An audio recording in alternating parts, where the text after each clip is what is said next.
Welcome to NG tutorials. हम पढ़ रहे थे रिफ्रैक्शन ऑफ लाइट, जिसमें हम रिफ्रैक्टिव इंडेक्स, रिफ्रैक्शन क्या होता है, एंगल्स, ये सब पढ़ चुके थे। अब हमारा नेक्स्ट टॉपिक है कि हम रिफ्रैक्शन को कैसे यूटिलाइज करते हैं।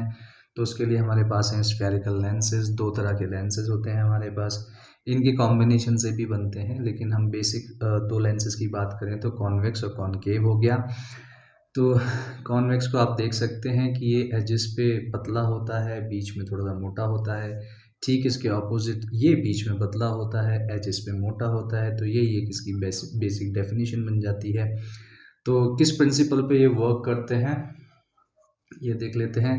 तो lens work on the refraction of light, refraction of light पे काम करते हैं, यही प्रिंसिपल के ऊपर ही काम करते हैं। क्योंकि ये मटेरियल ग्लास का होगा, एयर से कोई लाइट रे आएगी, अंदर जाके वो बिहेव करेगी अकॉर्डिंगली।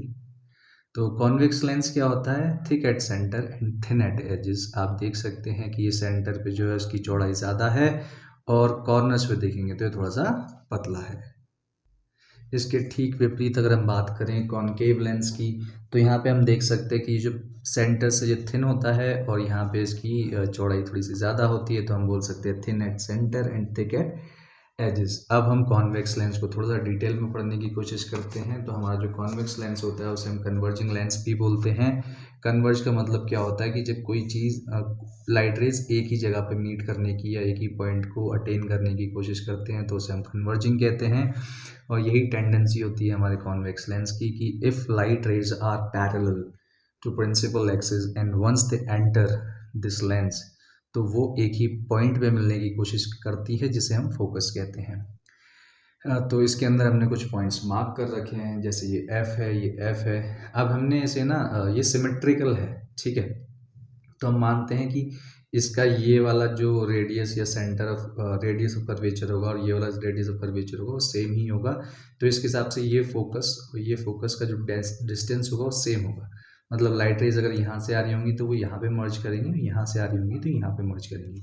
लास्ट टाइम हमने साइन कन्वेंशंस में देखा था कि हम उन्हें हमेशा लेफ्ट टू राइट ही मूव करवाएंगे, ठीक है। तो उसी को फॉलो करते हुए हम यहाँ पे भी डायग्राम बनाएंगे। तो लाइट रेज आपकी इस डायरेक्शन से इस डायरेक्शन की तरफ जा रही हैं and they are parallel to principal axis. After entering the lens they will show refraction and will bend towards focus. तो जिस पॉइंट पे ये मीट करेंगी वही कहलाता है फोकस। तो डेफिनेशन बन जाती है कि focus is a point eight which parallel light rays या light rays which are parallel to principal axis will meet after refraction. This time it is a refraction, not reflection. Okay, तो ये हो गया principal axis will converge and meet at focus. तो focal length क्या हो जाएगा? It is the distance between focus and optical centre. Optical centre कौन सा पॉइंट है? ये वाला पॉइंट है। जैसे कि मैंने आपसे बोला कि हमने सिमेट्रिकल लेंस लिया है, तो इसके बीच में अगर एक लाइट हम यहाँ पे डालें, से दो हिस्सों में बराबर बांटें या दो हिस्सों में यहाँ से बराबर बांटें, तो ये पॉइंट ऑफ इंटरसेक्शन आपको मिलने वाला है, वो आपका ऑप्टिकल सेंटर हो जाएगा। So convex lens is also called converging lens because it converges the parallel rays to single point. तो जो ये जो लेंस होता है इसे कन्वर्जिंग भी बोलते हैं, हम पहले ही बात कर चुके हैं इस वाली बात पे। क्योंकि जो पैरेलल लाइट रेज बहुत दूर से आती हैं, दे टेंड टू कन्वर्ज और meet at a particular point which is called focus. तो ये पैरेलल लाइंस को एक ही जगह पे कॉन्सेंट्रेट करने की कोशिश करता है, इसलिए इसे कन्वर्जिंग लेंस भी कहते हैं। Principal focus of convex lens is positive. जैसे अभी हमने बात की थी कि यहाँ पे दो फोकस देखने को मिल रहे हैं, ये और ये, लेकिन हम इसे प्रिंसिपल फोकस मानेंगे क्योंकि जितनी भी लाइट रेज पैरेलल आ रही होंगी, या हम इमेज फॉर्मेशन की जब भी बात करेंगे, तो जो पैरेलल लाइट रे हम लेके आएंगे उसे आफ्टर रिफ्लेक्शन हम यहीं से पास करवाएंगे। तो दिस इज प्रिंसिपल फोकस, ठीक है। आगे चलते हैं। अच्छा, जो पॉइंट बताने की कोशिश करना चाहता था मैं, वो ये था कि प्रिंसिपल फोकस पॉजिटिव होगा, क्योंकि आप देखिए हमने कार्टेशियन सिस्टम की बात की थी कि ये पॉइंट अगर हम 0 0 मान लेते हैं तो इसके इस तरफ वाले सारे पॉइंट्स पॉजिटिव माने जाएंगे। तो आप यहाँ पे इस फोकस को देख सकते हैं, तो ये राइट हैंड साइड पे आ रहा है, तो पॉजिटिव एक्सिस पे आ रहा है, तो principal focus will always be considered positive, ठीक है। नेक्स्ट चलते हैं। इसी के ठीक विपरीत हमारे पास होता है कॉनकेव लेंस, जिसे हम डाइवर्जिंग लेंस बोलते हैं। डाइवर्जिंग मतलब जो लाइट रेज आगे जाने के बाद फैल रही हैं, वो एक दूसरे से मिलने की कोशिश नहीं कर रही हैं, ठीक है। मतलब वो एक दूसरे से दूर जाती जा रही हैं। अगर हम इस पाथ को आगे तक लेके जाएंगे तो हम पाएंगे कि ये कहीं पे भी नहीं मिलेंगी। तो हमें इन्हें बैकवर्ड्स ट्रेस करना पड़ता है कि एक पर्टिकुलर पॉइंट मिल जाए हमें फोकस के लिए। तो ये पॉइंट बहुत ज़रूरी है, इसके बाद हम कॉनकेव लेंस का फोकस समझ पाएंगे। तो कॉनकेव लेंस एक डाइवर्जिंग लेंस होता है। डाइवर्जिंग बता चुके हैं कि यहाँ पे आप देख सकते हैं पैरेलल लाइट रेज आ रही हैं, ये आफ्टर रिफ्लेक्शन बाहर की तरफ निकल जाती हैं। मतलब इस तरफ अगर हम इन्हें प्लॉट करते हैं तो यहाँ पे इनका मिलना नामुमकिन है। तो हम क्या करते हैं, इन्हें बैकवर्ड्स रिट्रेस करते हैं और हमें एक पॉइंट मिलता है कि शायद ये यहाँ पे they appear to meet here, ये लगता है कि यहाँ पे मीट कर रही है, बट एक्चुअली ये कोई रियल इंटरसेक्शन नहीं है, वर्चुअल इंटरसेक्शन है। तो यहाँ पे आपको समझ में आ रहा होगा कि जो इमेज फॉर्मेशन होने वाली है because of concave lens at this point, this must be virtual, कि ये एक वर्चुअल इमेज क्रिएट होने वाली है।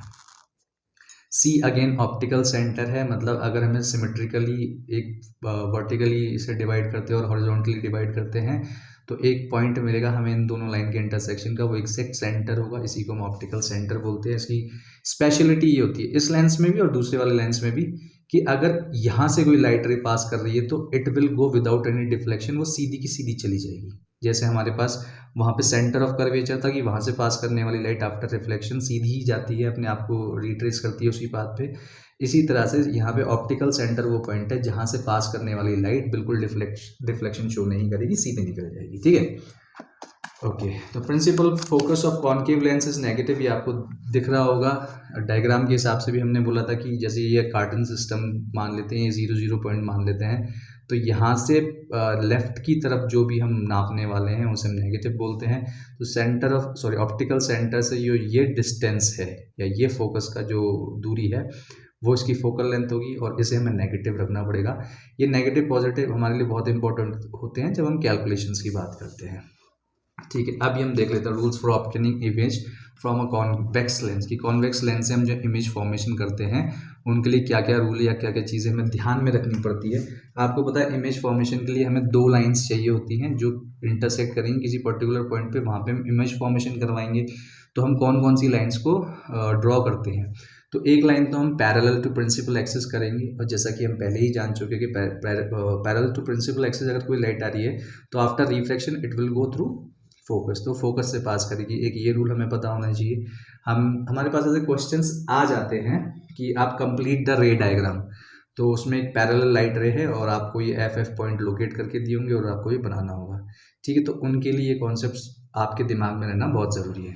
उसके अलावा जो ऑप्टिकल सेंटर हमने बोला था, सी एक पॉइंट होता है ऑप्टिकल सेंटर जिसे हम बोलते हैं, अगर उसके थ्रू कोई लाइट रे हम पास कर रहे हैं तो वो सीधे जाएगी विदाउट शोइंग एनी डिफ्लेक्शन। ठीक है, उसके अलावा ठीक जैसा कि पहले ही बताया, नेचर लव सिमेट्री, तो उसी सिमेट्री को अप्रोच करते हुए हम यहाँ पे देख सकते हैं कि अगर कोई लाइट इंसिडेंट हो रही है फोकस से पास करते हुए then it will become parallel after reflection, तो रिफ्लेक्शन के बाद पैरेलल हो जाएगी। अगर वो रिफ्लेक्शन से पहले पैरेलल थी तो वो रिफ्लेक्शन के बाद फोकस से पास करेगी, और अगर वो फोकस से पास कर रही है बिफोर रिफ्लेक्शन तो after reflection it will become parallel. तो इन्हीं 3 रूल्स को हमारे दिमाग में रखना है हमें, जिसके बेस पे हम आगे कॉन्वेक्स लेंस से बनने वाली इमेजेस के बारे में बात करेंगे। अलग अलग लोकेशंस होंगी, एक रफ आइडिया ले लेते हैं। जैसे आप यहाँ पे देख सकते हैं कि मैंने बताया कि सिमेट्रिकल है, ठीक है, तो इसका भी एक पॉइंट होगा जिसे हम 2F बोल सकते हैं। तो हमारी लोकेशन क्या है, एक इन्फिनिटी होगी, एक बियॉन्ड 2F होगी, उसके बाद एट 2F होगी, उसके बाद एक बिटवीन 2F एंड F होगी, फिर F होगी, फिर बिटवीन F एंड C होगी। तो ये कुछ 4 5 6 हमें कंडीशंस मिलेंगे और हम इनमें इमेज फॉर्मेशन सीखेंगे। और हमारा इमेज फॉर्मेशन के लिए जो लाइट रे का कॉन्सेप्ट होगा वो सेम रहेगा कि हमें एक लाइट पैरेलल